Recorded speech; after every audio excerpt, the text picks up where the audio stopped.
That's kind of interesting.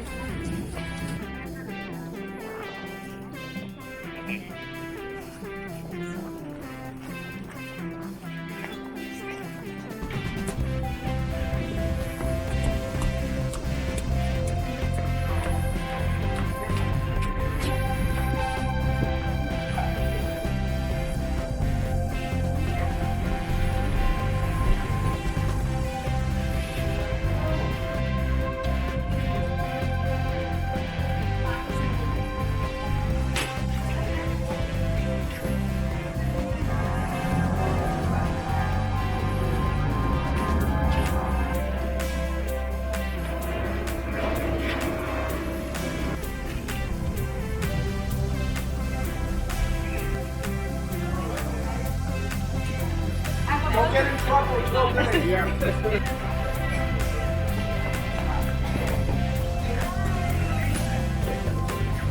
Сегодня кипящение, дядя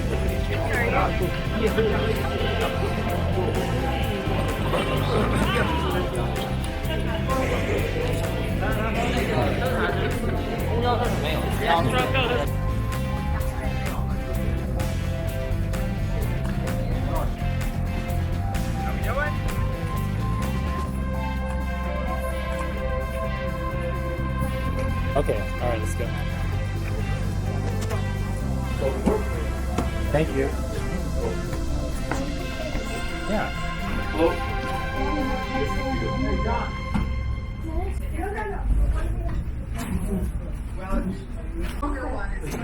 Yeah, it's an hour and a half with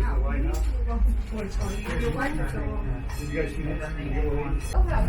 That's right now. No, look. So some of you already have tickets, and then some of you don't. And those that don't have the tickets printed out, or if you already ordered them, need them printed out at the booth, that's where you'll get them. And they'll point you to the right direction of what line to get into and whatnot. All that good stuff. They'll help you out down there. Okay. And just save you about a 10-minute walk. So. Thank you. No problem. It gets pretty, actually probably maybe 15 minutes once it gets pretty busy, once it gets going. It's a lot cheaper. What traffic? That's more cheaper. Yeah, but today's a good day for those jackets. 15 miles north from here is LL Bean, their headquarters, so if anybody shops at LL Bean. Oh, wow. Got the Freeport, they're open 24 hours, 365 days a year, so. It's the best thing to do around here is to dress in layers. Yeah. I like that. Where'd you get that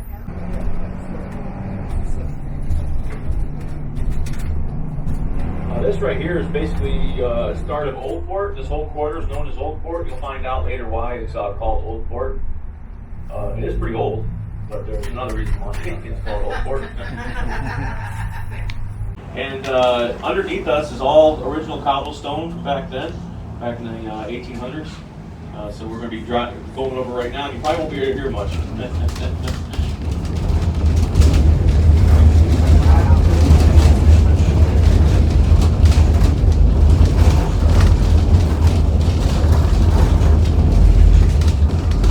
And those of you that wear high heels, not very good for high heels either. Sometimes, say if you go to dinner down there, you have to have their dates pick them up right from where they're standing. They can't walk.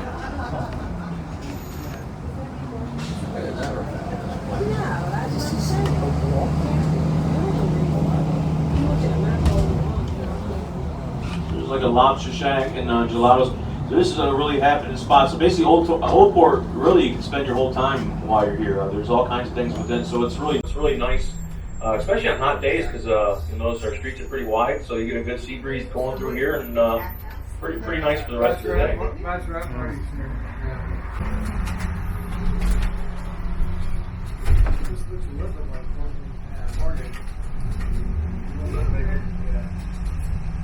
We actually got 18 breweries, craft breweries per 50,000 here. Number one in the United States. Asheville, North Carolina is number two for the amount of craft breweries per capita.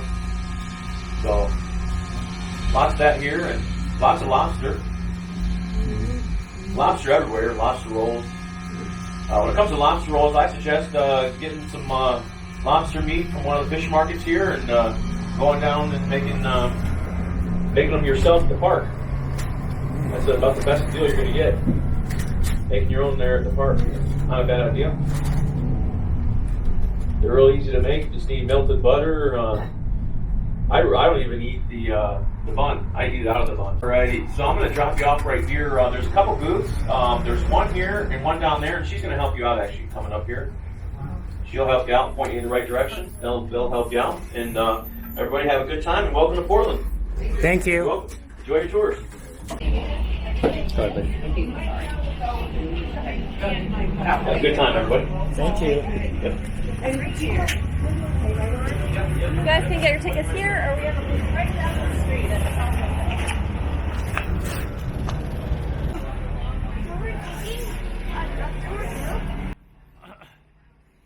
No.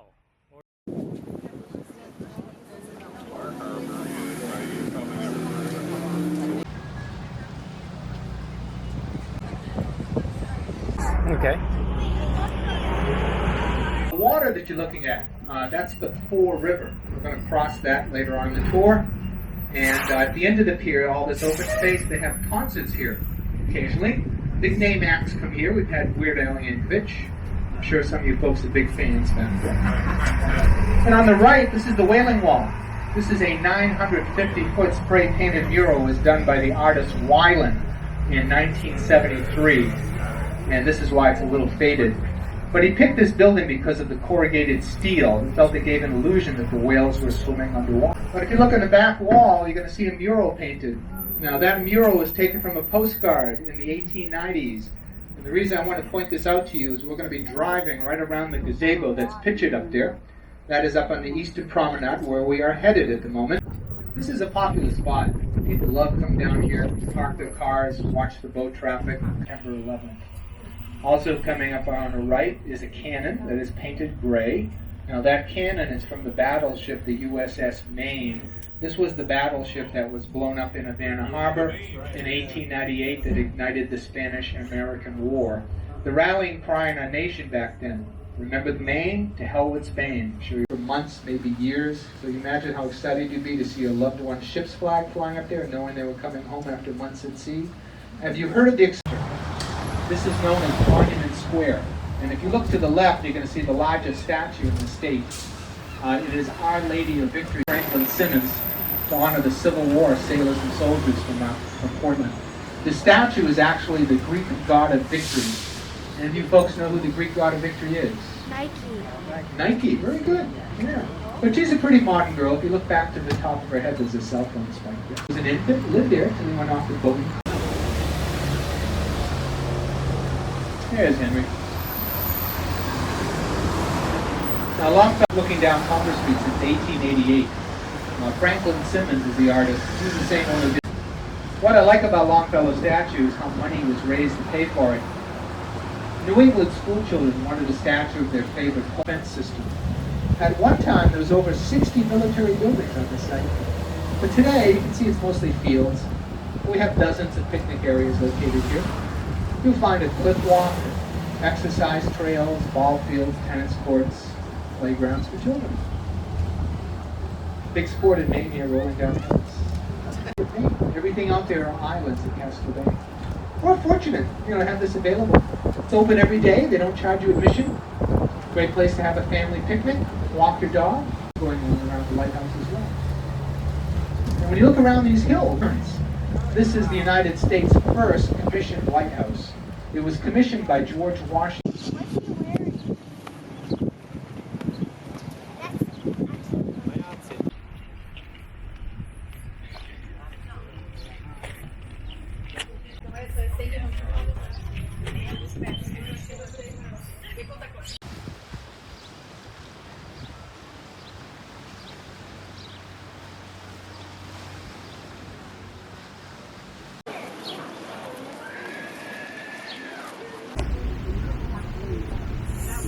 Oh, that's one.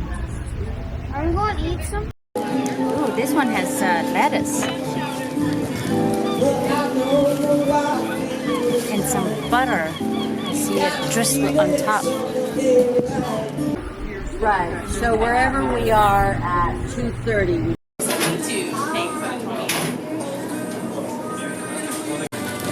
Okay, just...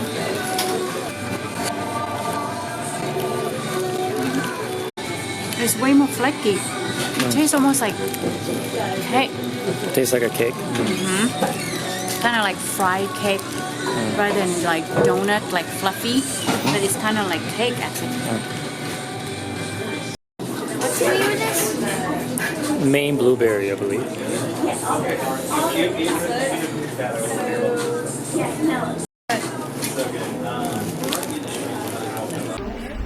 Yeah.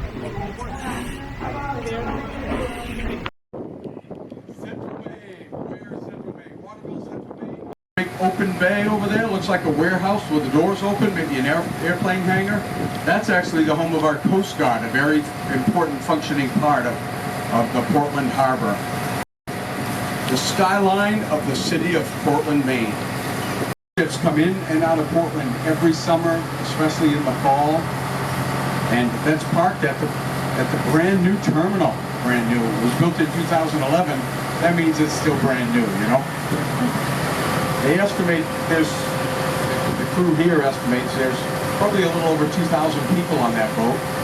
It comes into Portland and they get off and they help increase the population of Portland for a little while.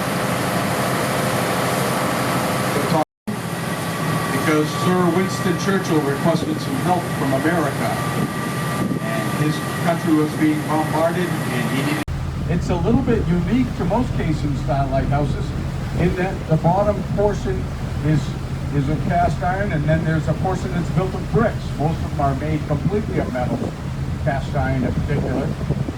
Looks like a spark plug, so they call that a spark plug lighthouse too. And if you'll notice on the top, it's got a little bit of a different thing going on upstairs. It's got a red panel. That's a sectored lighthouse. Cute. Might be a little more disconcerting in the evening when you're having a couple of adults. 1 feet. You'll notice that light comes around. That light's signature is actually every 4 seconds it lights.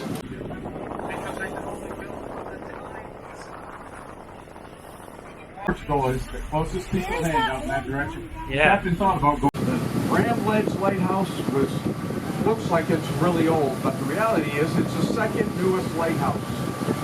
It was one of those buoys will be hanging on his boat, so we know when the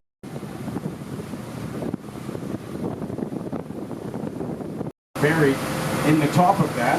Kind of looks like a little chia pet fort, right? You probably don't want to crawl around on that because on the top of that is mostly sea roses and poison ivy. A lot of folks like to paddle out here. It's now it's owned by the city and upkept. They go in and make sure it's all safe every once in a while. And when the water goes down, there's a lot of this beach and land. It's coming down real well. And you park it, pull it right up onto the sand, and you go in and wander around the fort, and you lose track of time.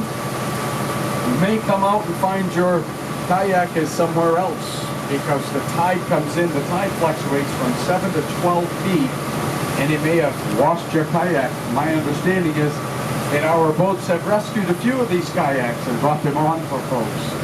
We sign here for 2 weeks, 4 weeks, sometimes 6 weeks at a time.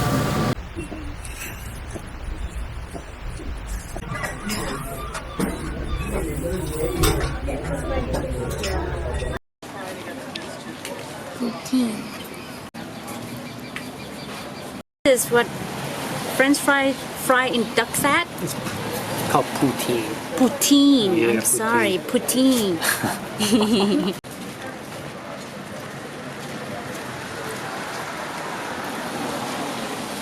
Tastes better than regular fries. It's more flavorful. It's It's a from the little gravy. soggy. I could. From the gravy.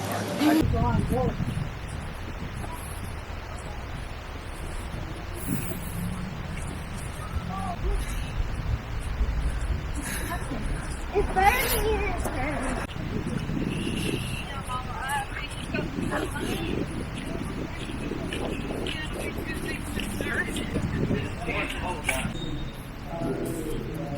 Oh, finish that up.